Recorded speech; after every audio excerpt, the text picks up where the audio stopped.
Legislators right here. You want to introduce yourself? I'll start. Yeah. Hey guys, I'm Tiffany Williams. Oh, that was long.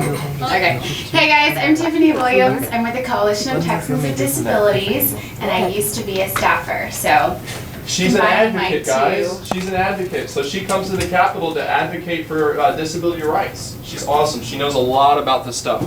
Really cool. Hey guys, I'm Brandon Garcia. I work for Senator Kurt Watson. He's the senator here in Austin.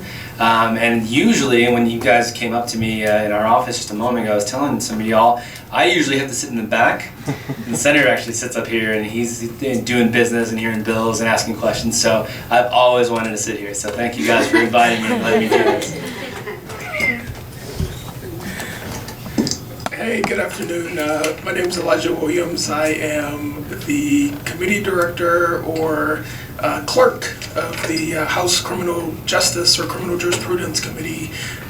So I actually get to sit up here during session, and now it's pretty cool to imitate the folks, or my bosses, I should say, who I hung out with all session. So look forward to hearing what you guys have to say today.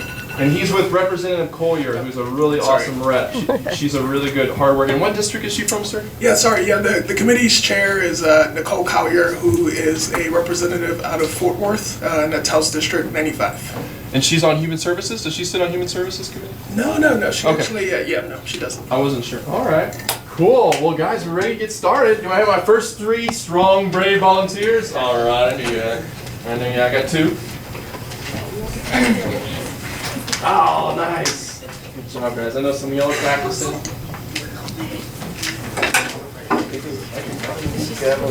it. Go for it. Clerk call the roll. Joe, I'm gonna gavel us in officially. Oh, please, dude. I have never done that with a lead, so this is pretty cool. I love it. Make it Here we go. Well, I was on to All right, the Committee on Health and Human Services will come to order. Clerk will not call a roll, but we've already introduced our esteemed members. Members, we do have testimony today from multiple individuals wishing to testify on various matters. I've been informed. We're really looking forward to this testimony. And we will go ahead and start with the first witness. If you please state your name and what you'll be talking about today. We'll be listening. Go ahead. Hi, my name is Shannon Hooper, and I will be talking about the law called HB 3429. Hi, my name is Shannon Hooper. I'm for HB 3429 because bullying has become dramatically increased, and I want it to stop. Over 3.2 million students are victims of bullying each year. Approximately 160,000 teens skip school every day because of bullying. 17% of American students report bullying 2 to 3 times a month or more with a school.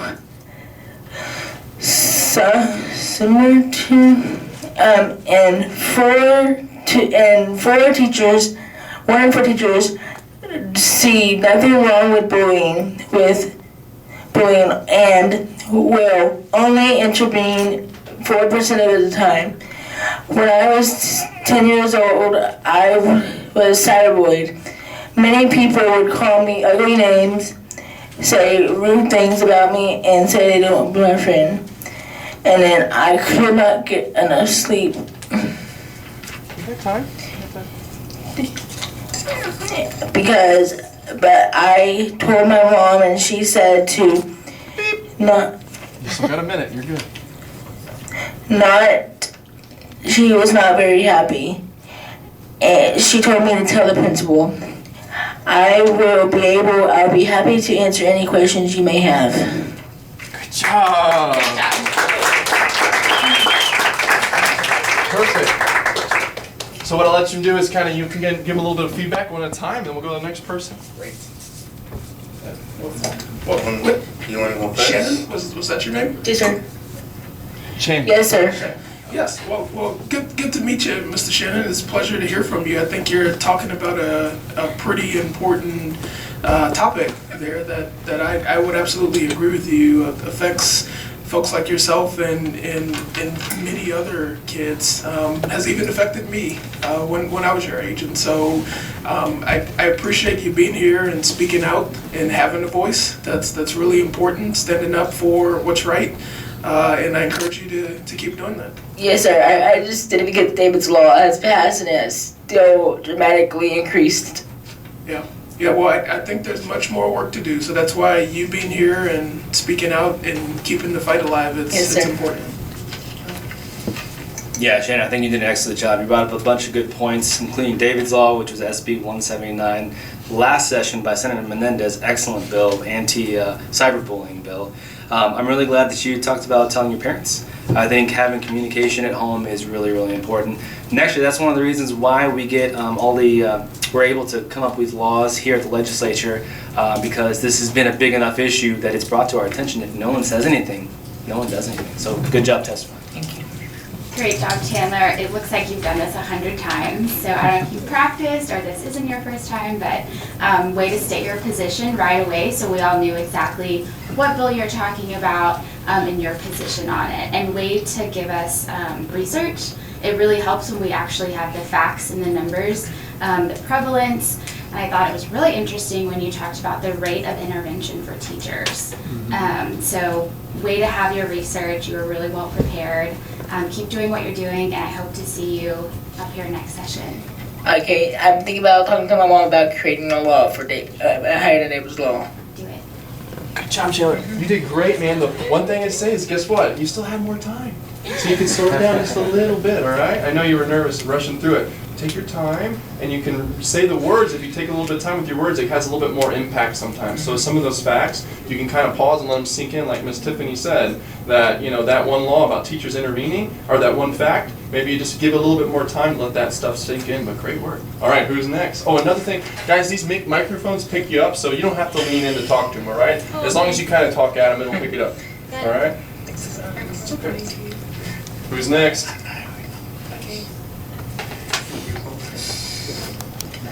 Yeah, you can turn it towards you for sure.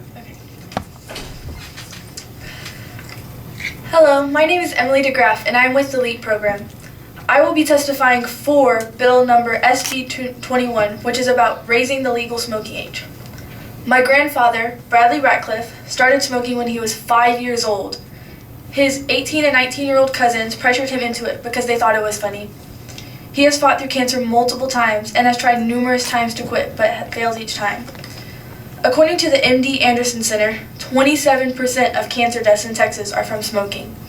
Also, 95% of smokers started before the age of 21. The National Academy of Medicine has predicted that this bill will reduce the smoking rate by 12%. If my grandfather's cousins hadn't had access to smoking, like tobacco, then they wouldn't have been able to pressure him into it, and maybe he would never have started smoking. Thank you for your time. I would be happy to answer any questions you might have.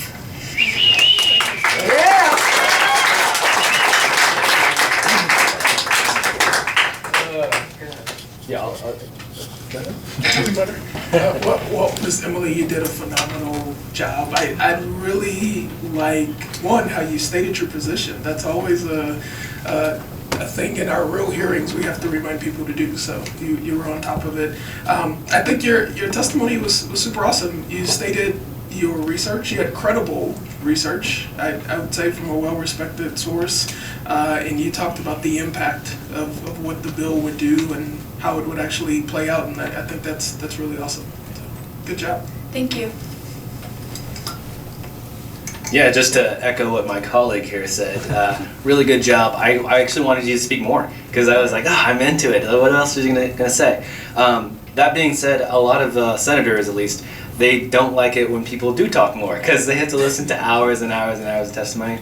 That being said, the first panel up is always the scariest, but guess what? It's always the one that the members here on the dais listen to the most. So if you're on the first panel, if you ever do this for real, which I think you should use all your time. But good job and way to state the facts and yeah, get to a good point. Thank you. Great job, Emily. Again, it seems like you've done this before. I particularly liked how you stated the specific effect of the bill. We don't always get to have that information, and so then it helps whoever's on the dais be more well informed about how the bill will actually affect and fall on the ground. So way to go. That was a great statistic. Thank you. Good job.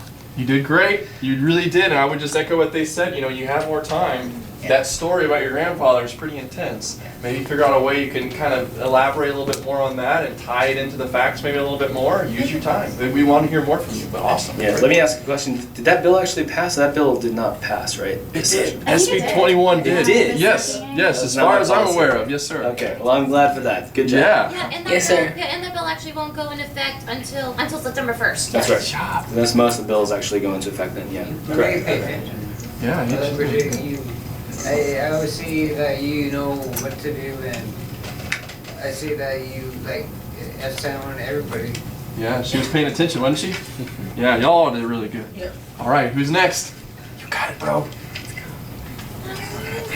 Second. Hello, guys. Oh, sorry. Hello, my name is Ernest McCass. I am with the LEAP program. I am for SB 21. I will be willing to testify for raising the legal smoking age, 10% of fewer smoking death. You get cancer, death, and I worry about my family, and that will hurt my emotional. It's too strong. Thank you for your time.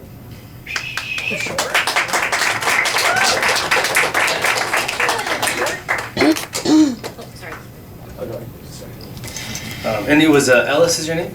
Ernest. Ernest. Okay, I wrote it wrong here. That was a short and sweet testimony. A lot of senators would like that. And I'm glad that you were able to say your position. Do you? Would you tell me maybe why smoking, for example, raising that age? You think that's a good idea? A bit more about that.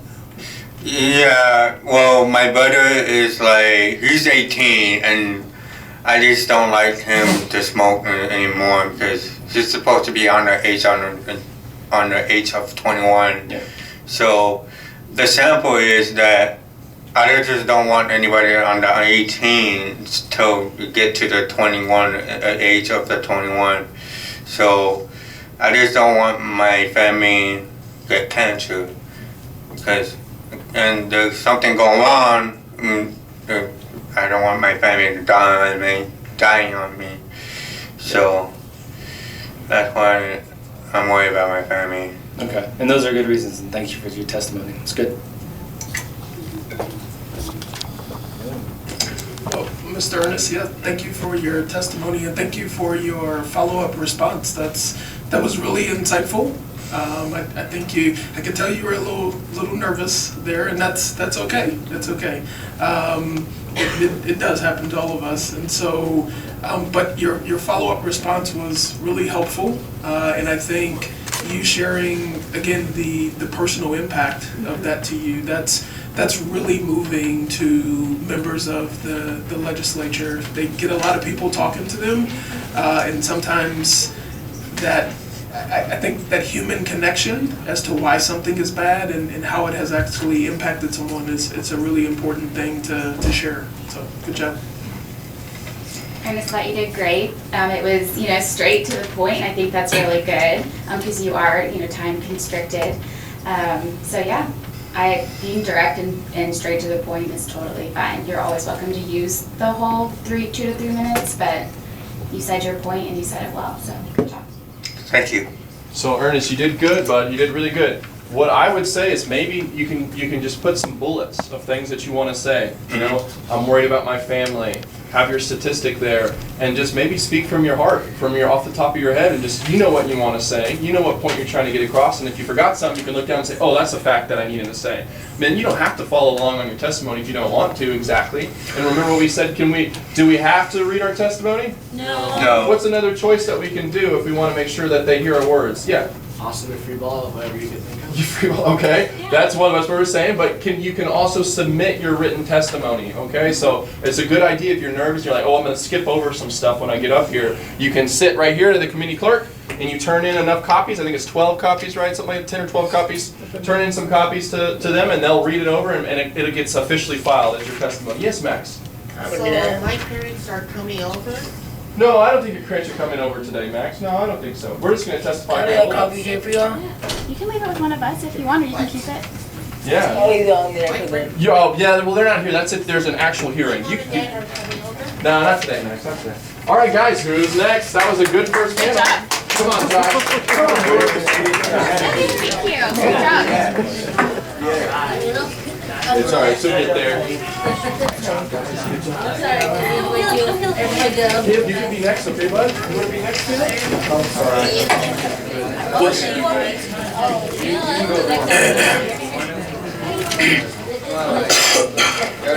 You'll have your time soon enough. Good job, boys. Okay, hello panel. I just want to remind you, you do have a full 2 minutes if you want to fill up, you can. As in the public as well, as real life, you do get that time, 2 to 3 minutes sometimes for other committees. And to emphasize what Joe said, is Joe correct? Yes, sir. Yeah, you got it. A lot of times the members up here, they prefer that you don't read it necessarily. So if you do want to just kind of off the top of your head and just kind of from the heart, sometimes that has a big effect. Now you guys, if you're planning on reading, that's totally fine too, but it's okay to not read from your notes too. Sometimes it's more effective. All right, we'll get started with our first witness. And did you have a question? Oh, you wanted to be first? Oh, yes. Okay, you raise your hand. You can be first. Go ahead. State your name and your position, please. Hey everybody, what's going on? My name is Joshua Johnson. I'm from Plano, Texas. And my bill law is smoking. Just one forced cigarettes a day almost triplets your risk of dying from lung cancer, and social smoking is particularly bad for your heart. As bad as your regular smoking. No matter amount of cigarette that you have, inhaling amount of smoking is bad for your health.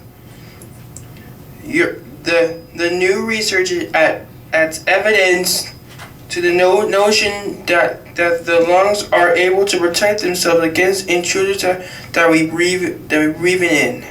If you have any questions, feel free to let us know. Thanks for your time. Good job, Joshua.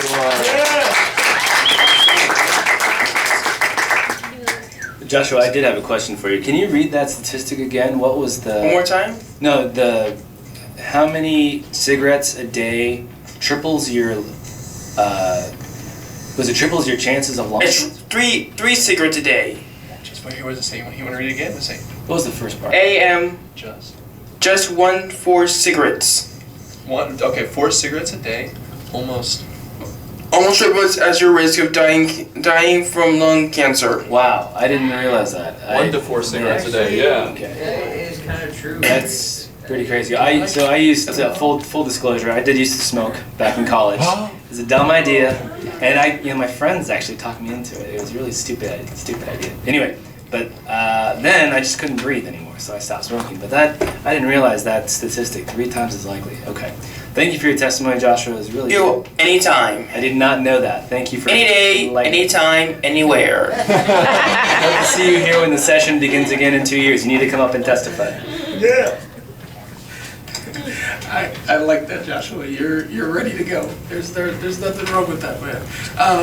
I thank you for your testimony and thank you for your examples. Those are always helpful, and really important. Again, I also like the fact that you told us where you were from, because a lot of times, members represent senators, much bigger area, but representatives have specific districts, and it's always good. Especially if one of the members that are on the panel is actually from your hometown, they listen to what you're saying, but trust me, they really listen to what you're saying when you're from where they're from. So thank you for sharing that. You're welcome. Okay. Great job, Joshua. You did a wonderful job explaining the impact of smoking, which everyone, I think, found astonishing, that statistic. So way to back up your argument with some research. I'm interested in why you were interested in this bill, how it impacts you or your family or your world. Why did you choose this topic? Because I want to help the world in a better place. Okay, that's a great reason. Thanks for sharing today, Joshua. You're welcome. Good job, Joshua. You did great. Yeah, that was, Miss Tiffany was right on what I was going to say is, it's really important that we share our personal experiences. We talk a lot about that's your most important tool. So maybe just add that in a little bit. You had 1 minute left. So next time when you testify, make sure you put in some personal stuff. Maybe about your mom or your dad or life in general. How does smoking... Life in the world? Yeah, or even the world. How does it impact you? Definitely. But good work, man. Make the world a better place. All right. Yeah, you want the world a better place. That's perfect. Who's next? Can I go next? Sure, bud. I think that's okay. Hello, is this on? Hello, my name is Skylar Stolz, and I'm advocating for, I think, SP 418, the bill for determination of intellectual disability. One of the facts I found while researching this topic was that defendant costs for death penalty trials was estimated to be greater than prison upkeep on average. But that, of course, that's just an estimate, so I'm not truly sure, but it's what I could find. And one thing that I believe is that when we start killing people with disabilities, we start to lose our humanity. And I think that a good way we can keep our humanity is by not killing people with disabilities, because people like me with autism stage 2 and oppositional defiance don't deserve that crap. As well as other people who are worse off than I am. Thank you for your time. Any questions will be helpful.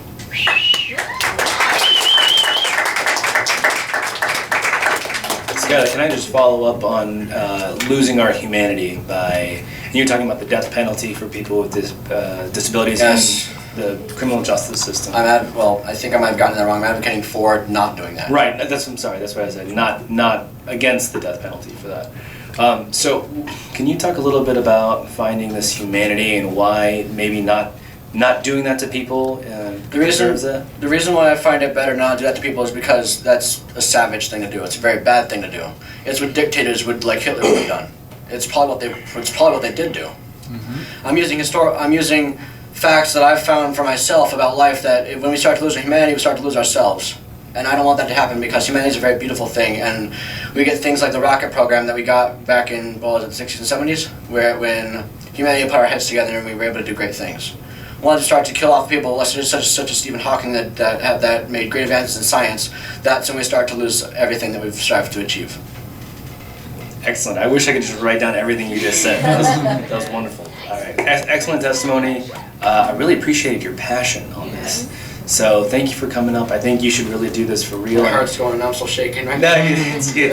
It's good. It's tough being down there because we're up here. Yeah. But you did an excellent job, and I'm really glad you guys are coming down and doing this and really experiencing what it means to be an advocate. So excellent work. Thank you, sir.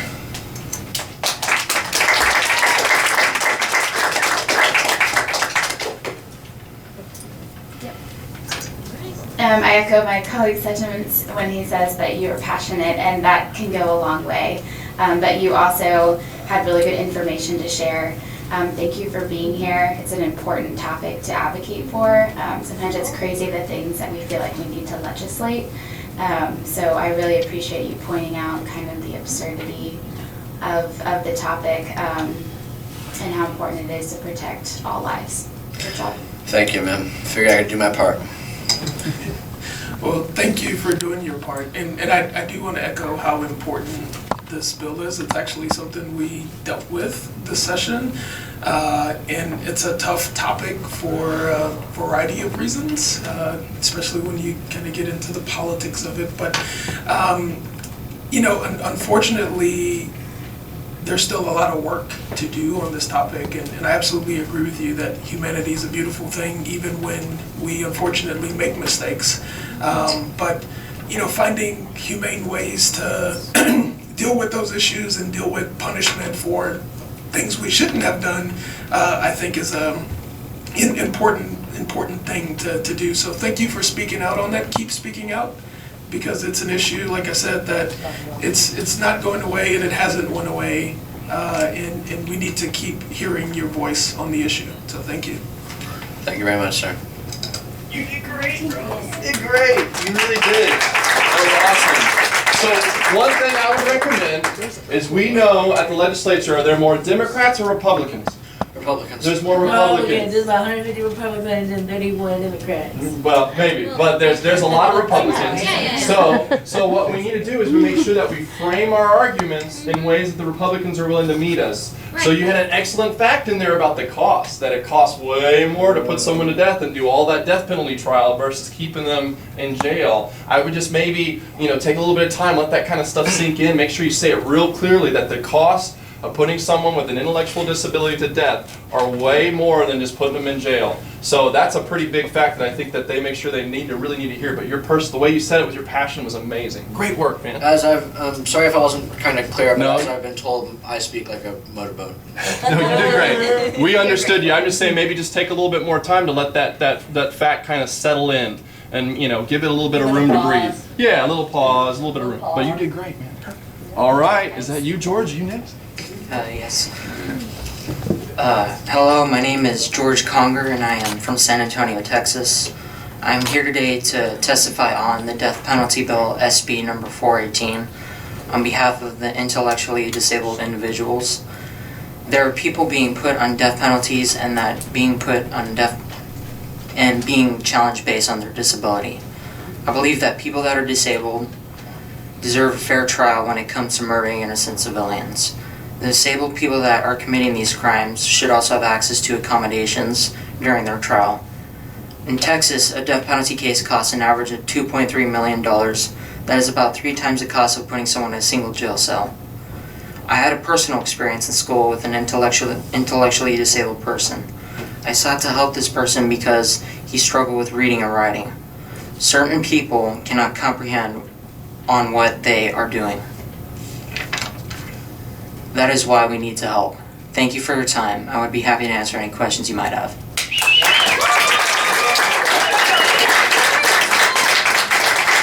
Excellent going, George. George, I really like your testimony. It was very clear. I brought in some personal anecdotes, some stories to help me relate to what you were talking about and where your position was on this bill. I was informed this bill didn't actually pass? Okay. Well, this bill unfortunately didn't pass this session, but we did have a lot of other legislation that did deal with how to interact and treat people respectfully, humanely, with intellectual disability or and such like that, with prisoners in like county jails and stuff like that. But can you tell me a little bit more about your experience trying to help? You said you trying to help someone with an intellectual disability. What was that like? Can you tell me how it affected your testimony and your story? At first, it was I was kind of nervous. It was very challenging to try to help this person, but I have autism, and I figured that if I have a disability as well that has social problems, I like to help people that have disabilities with math and reading and writing to kind of help and make them understand how the world is there for them and they're not alone. So your personal experience brought you here, and that played in your story. Thank you very much for your testimony, guys. Thank you.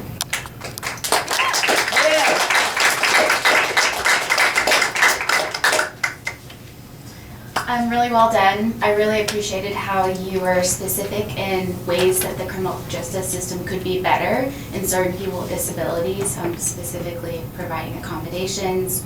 It really helps to hear solutions from the ground. So, great testimony. Thank you.